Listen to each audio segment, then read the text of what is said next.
The name's Brad. Brad Owen Scienzinger. I'm a PI, a poem investigator. It had been a few months since I've had a client. Ever since those student writing fellows moved in across the street, it had been impossible for me to pick up any business. But Lady Luck would be on my side today, and that was when I heard the crash of my office door opening. I could tell she was desperate by the way she clung to the scraps of paper in her hand. She walked over to me and slammed the paper down on the desk. She then said, It's a poem. "Now, normally I don't do poems, but I was in a fix and needed the cash." "How much you offering?" "A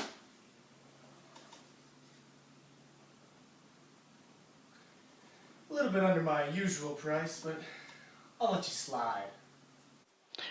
Normally I would just have her leave and explicate this poem, but today was different. So, I decided to have her stay. Why don't you stick around? You might learn something. Well, let's get down to work here. Whew. Quite a mess we have here. So, let's touch this paper up a little bit.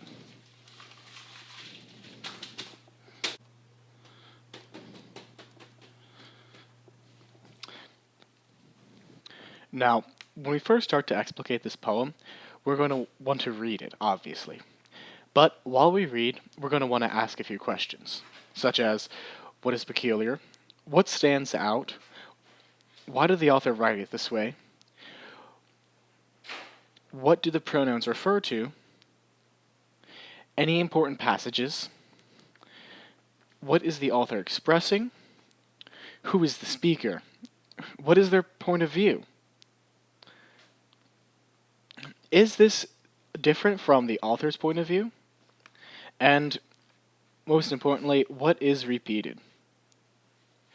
Now, the method I'm going to be using to explicate this poem is called SAP, which stands for Speaker, Audience, and then Purpose. So as I read, I'm just going to point out anything that can point to these three things. So I start with the I and the brother, which means in arms, right? And as I keep going, any strange words with crest and bowels, indications of those. With his arterial and blood, it indicates a family connection, a tie to something. With ethereal, indicates a very heavenly kind of feeling. With my mother, it then points out that he is a son and has a mother, and the rhetorical questions bring to mind many different feelings. It evokes something from the reader. And his answer is also his death, which is very important for the passage it appears. I don't really quite understand what antiphony is, so I quick do a little analysis on it. It's got anti in it, so it's not something. It's bad, of some sort of bad feeling. So continuing on. So in this final stanza, he switches from singular to plural pronouns. And then what does he mean with the sorry nation? Does he mean that he is sorry? Is the nation sorry? And you want to ask, like, why? Why is the nation sorry? So continuing on, we're going to then fill in our sap, right? So with our speaker, we're going to say that he's a brother in arms, so he's a soldier, obviously. He's also a son, and he's obviously dying and or dead. We are then going to fill in what we know about the audience. It could be to his mother, as it says down there, and then, or possibly his other brothers up there, or maybe it could just be to anyone who's willing to listen to him. Alright, now, to decide on the purpose, or to figure out what the purpose of the poem is, we're going to have to look at the entire poem as a whole, and extract any meaning or any messages from it. So, the first message I interpreted was that war is an atrocity to those involved in it. And I feel this way because in the first stanza, it has the gruesome images and the pain they feel. It also seems to be saying that the families are also hurt by this, as indicated by the second stanza. It also seems to be saying that war reflects negatively on the nations involved in it, as indicated by the third stanza when it says, "We make a sorry nation." It's also important to notice that he uses agony again in the final stanza, which is the title of the poem.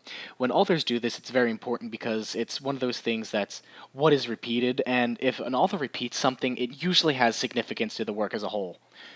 And so through this, we can see that the purpose is to convey these messages to the audience. Now, the only thing is that an AP free response prompt is going to need a little bit more than what we have here. And what that means for you is that you're going to have to say something insightful about the work as a whole.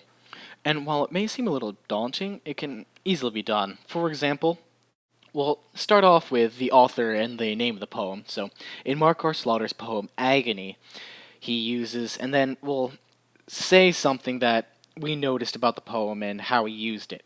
So, in this, we'll look back and we'll go down our list of questions and see which one we can easily answer. And so, we'll do what is repeated. It seems that throughout the poem, he commonly calls to his family and his brothers and has a very strong family ties through his word choice in the poem. So that'll be our first point.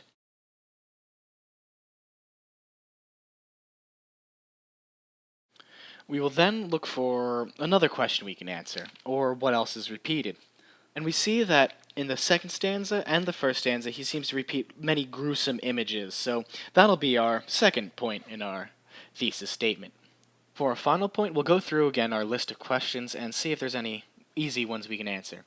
And any important passages does seem to be very easy to answer because the final passage has an incredible importance to the poem as a whole, and because of that, we'll make a comment about that in our thesis statement. Now, even though we do have all 3 points of our thesis statement, we are not finished. So far, we've only just said facts and observable things about the poem. So it's very important to state the purpose or say something insightful about the poem. So we'll ask ourselves, to what effect does the author use these elements of the poem? And we would answer that with, he uses these elements to show the message or meaning to the reader that war is an atrocity to those involved, their families involved as well, and also reflects negatively on the nation involved. So everybody who's involved in war is hurt by war. It creates agony for them. And with that, we're finished explicating the poem, have a strong thesis statement, and are ready to write an essay about the poem. Now, I had earned a little cash from this endeavor, but she had earned something so much greater: the know-how to explicate a poem.